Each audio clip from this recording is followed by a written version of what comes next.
इस कड़ी में आप सभी का स्वागत है। आज हम लोग अपनी अगली कड़ी में करेंगे लंग्स पावर को कैसे इम्प्रूव करें, कैसे उसकी पावर को बढ़ाई जाए। मित्रों, यदि हमारी लंग्स पावर जो है या हमारा लंग्स पूरी तरीके से, हमारे फेफड़े पूरी तरीके से स्वस्थ होंगे तो हमारे शरीर में एनर्जी बनी रहेगी। या ये जब इन्फेक्टेड होते हैं, इनमें प्रॉब्लम आती है तो शरीर की ऊर्जा धीरे धीरे कम होने लगती है, हमें सांस संबंधी प्रॉब्लम होने लगती है, अस्थमा की प्रॉब्लम होने लगती है।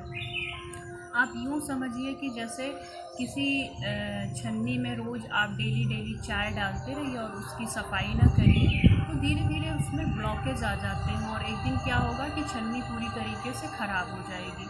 तो हमारे लंग्स की भी यही स्थिति है कि यदि हम उसकी सफाई नहीं करते हैं, कुछ इस तरीके की फिजिकल एक्सरसाइज, ब्रीदिंग एक्सरसाइज नहीं करते हैं तो धीरे धीरे जो उसके पोस्ट होते हैं वो गंदगी से, टॉक्सिस से बंद होने लगते हैं और हमारे शरीर को पूरी तरीके से, प्रॉपर तरीके से ऑक्सीजन नहीं मिल पाती। जब हमें पूरी तरीके से ऑक्सीजन नहीं मिलेगी तो स्वाभाविक सी चीज़ है कि हमारा जो शरीर की, हमारी जो ऊर्जा है वो कम होने लगती है, ब्लड सर्कुलेशन कम होने लगता है। तो आइए आज हम लोग करते हैं अपने फेफड़े को स्वस्थ करने के लिए कुछ एक्सरसाइज, आसन। सबसे पहले हम लोग करेंगे उष्टासन। पद्मासन में बैठ जाए, दोनों पैरों को मोड़ करके।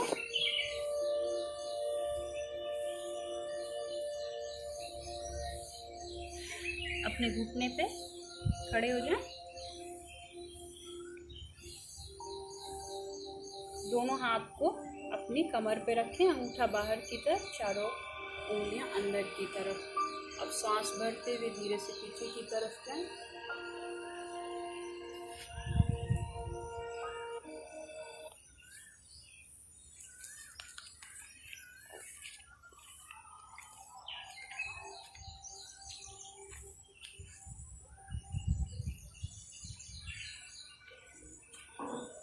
सांस छोड़ते हुए रिलैक्स करें।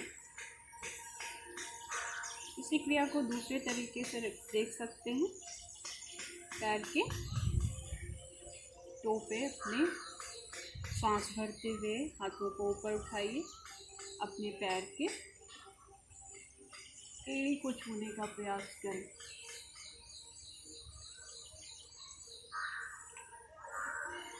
सांस भरते हुए छाती को जितना बाहर की तरफ तान सकते हैं।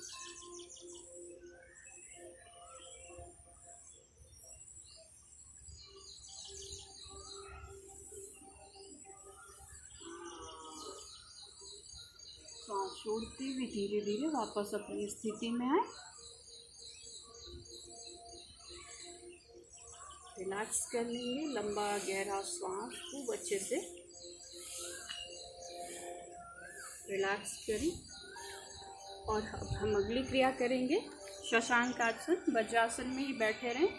सांस भरते हुए हाथों को ऊपर की तरफ उठाइए और फिर धीरे धीरे सांस छोड़ते हुए सर को जमीन से लगाएं। सामने की तरफ भी देख सकते हैं, गर्दन को सामने की तरफ रखें।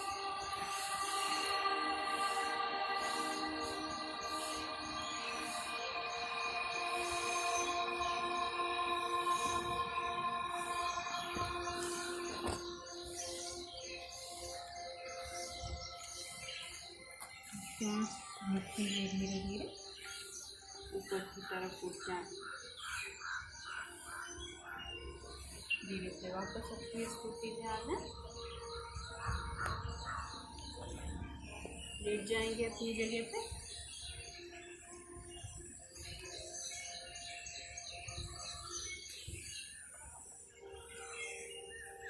और अगली क्रिया करेंगे मरकट आसन। दोनों हाथ कंधे के सीधे, पैरों को मोड़ लें घुटने से। दोनों पैरों में 1 से 1.5 फुट का फासला। सांस भरते हुए धीरे धीरे घुटने को एक साइड ले जाएं।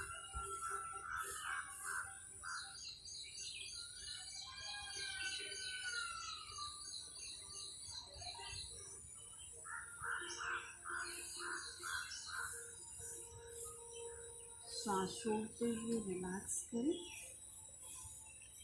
Opposite repeat.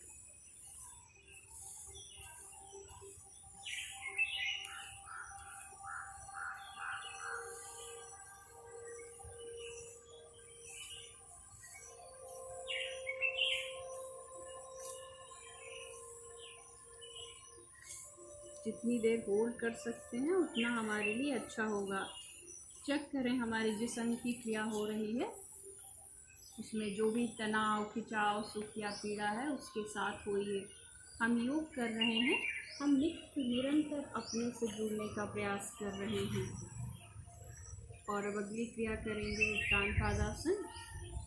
दोनों हाथों को शरीर से सटा लें या थाइस के नीचे डालने, कमर के नीचे सपोर्ट के लिए।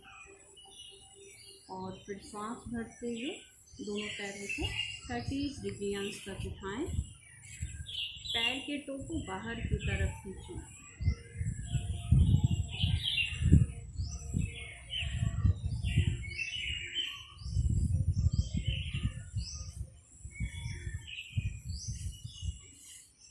और फिर धीरे धीरे सांस छोड़ते हुए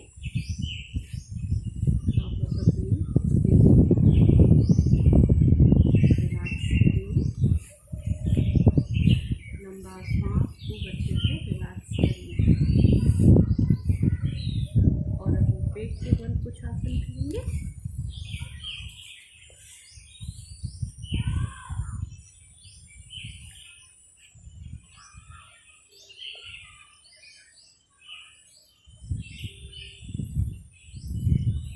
लेट जाएंगे, पीछे दोनों पैर मिले हुए रहेंगे, दोनों हाथों को अपने कंधे के पास ले आए, भुजंगासन।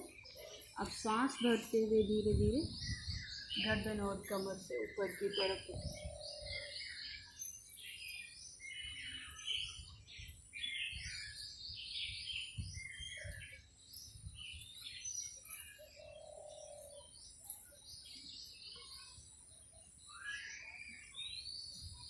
फिर सांस छोड़ते हुए वापस अपनी स्थिति में आए, रिलैक्स कर लें।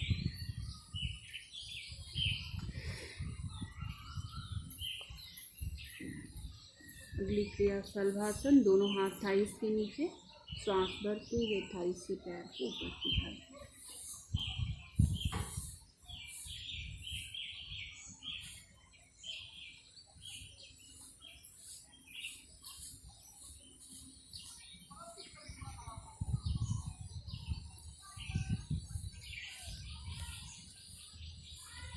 रिलैक्स करेंगे, लंबा सांस, खूब अच्छे से रिलैक्स करें।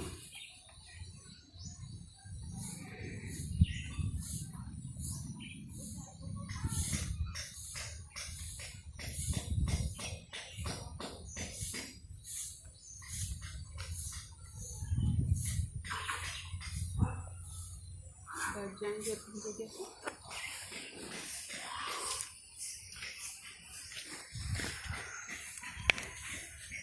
मित्रों, इन आसनों का अभ्यास करें जैसा कि हमने पिछले भी वीडियोज़ में कहा है। पिछले वीडियोज़ में सूक्ष्म व्यायाम की क्रिया हैं, हम उससे स्टार्ट करेंगे और आसनों का चुनाव करेंगे अपनी सहजता के हिसाब से।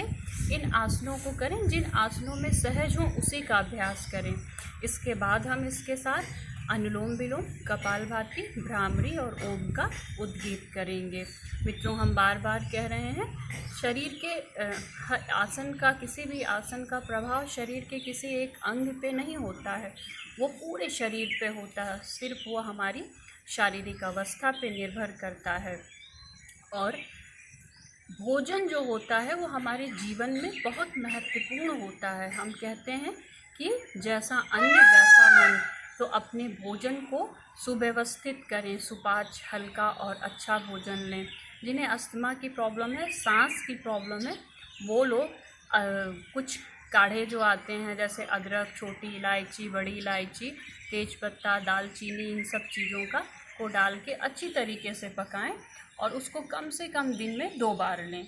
हल्का और सुपाच्य भोजन करें, नियमित योग का अभ्यास करें और स्वस्थ रहें। आज के लिए इतना ही। आप सभी को मेरा प्रणाम। स्वस्थ रहें, सहयोगी।